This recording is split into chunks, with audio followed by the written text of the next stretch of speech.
చూడండి ఎంత గొప్ప దేవుడు ఆయన. ఒకే ఒక్క రాత్రిలో విధవరానికి ఉన్న ఆర్థిక ఇబ్బందులు తొలగించి అప్పుల భారమంతా తీసేసి ఆమె పిల్లలు జీవితకాలం అంతా సంతోషంగా అనుభవించగలిగినంతటువంటి ఆశీర్వాదాన్ని దేవుడిచ్చాడు.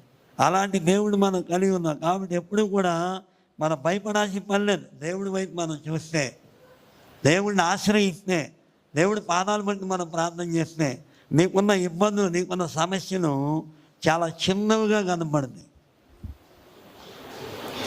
ఎప్పుడైతే నువ్వు దేవుడి వైపు చూడకుండా మనుషుల వైపు చూస్తావో, పరిస్థితుల వైపు చూస్తావో, అది చాలా పెద్దగా కనపడుతుంది అన్నమాట.